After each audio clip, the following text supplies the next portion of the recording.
Hillcrest has a unique history. Our founder was Dr. Nancy Hill, a missionary and a visionary.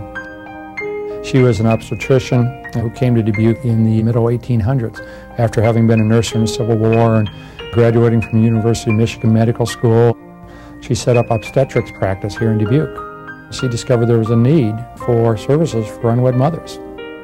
At that time, for an unwed mother, they would have to leave their family. They were embarrassment. So they would leave and would be gone for a period of time.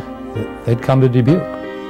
They came from all parts of Iowa and surrounding areas to live here in the edge of Dubuque, to be taken care of, have their babies born, and then have those babies adopted.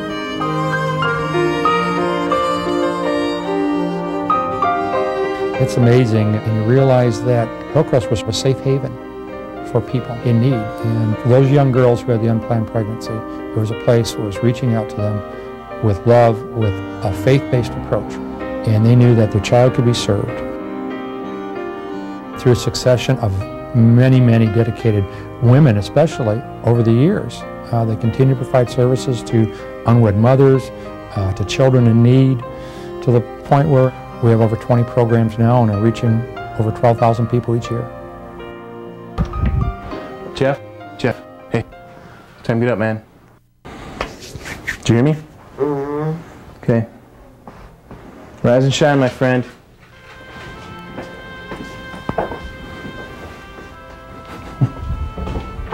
I've been here 10 years now, and the last 2 years I've been third shift.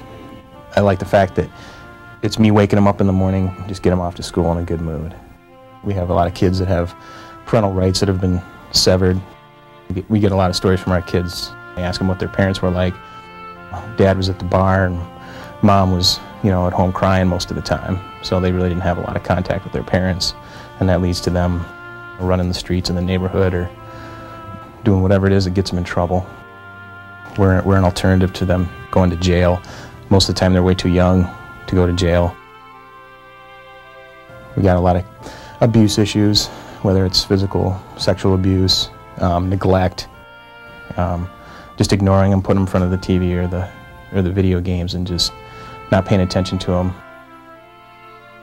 If they do have parents and their parents don't call for a visit, or they don't want, well, we can't have them come home, and they feel bad, and they have their roommate getting ready and packing up all of his clothes, and he's so excited to go, and they're sitting there thinking, I'm not going anywhere, I'm going to be here with the staff. It does rip your heart out. But we just do what we can, and anytime that we can, we try to find that inroad. If they're breaking down and crying because they think their parents hate them, most of the time they're not going to reach out to us, so we're going to reach out to them and say, hey, we're here for you. I'll be right outside your door if you need to talk. It's those times when the kids look at you and you know that you've broken through, and they do see you as a role model, and they do see you as somebody they can count on, or they see you as their hero because you were there for them when no one else was. There's quality people here that care about these kids. I see it every day, from our teachers to the frontline staff to the cooks that cook the food for them every day. There's a lot of caring people here, and sometimes that's all it takes to turn someone's life around. And I think to me, that's what Hillcrest is all about.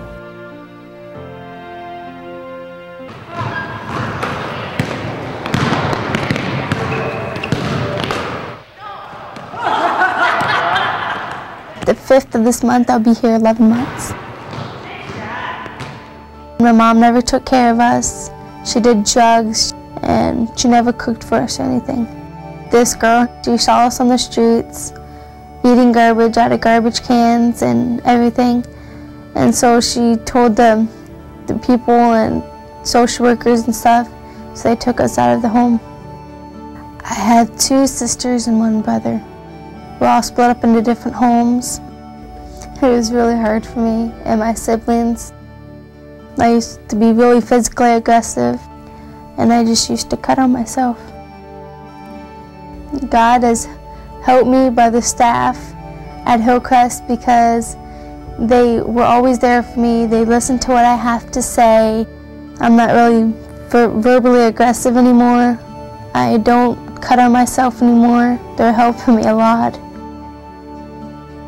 Our primary service is the children and families. It's an outgrowth of commitment of Dr. Nancy Hill.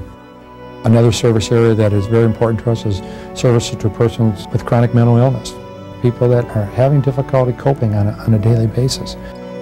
If it wasn't for Hillcrest, they'd be in state institutions. The other service area that we have is services to women, infants, and children. It's intense services in the area of nutrition counseling through our federal WIC program, our family planning program, and our maternal health program. And that's what Hillcrest is about, strengthening families and individual lives. We know in some cases there will not be family, and in those cases we'll work with the individual, but whenever possible, we'll work with the entire family, because I believe the hope for the future is working with families.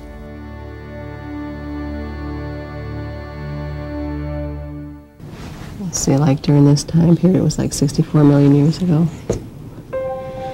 I like to read. I love reading Harry Potter a lot. I was moving from home to home since I was 2 years old, and here I am in Hillcrest.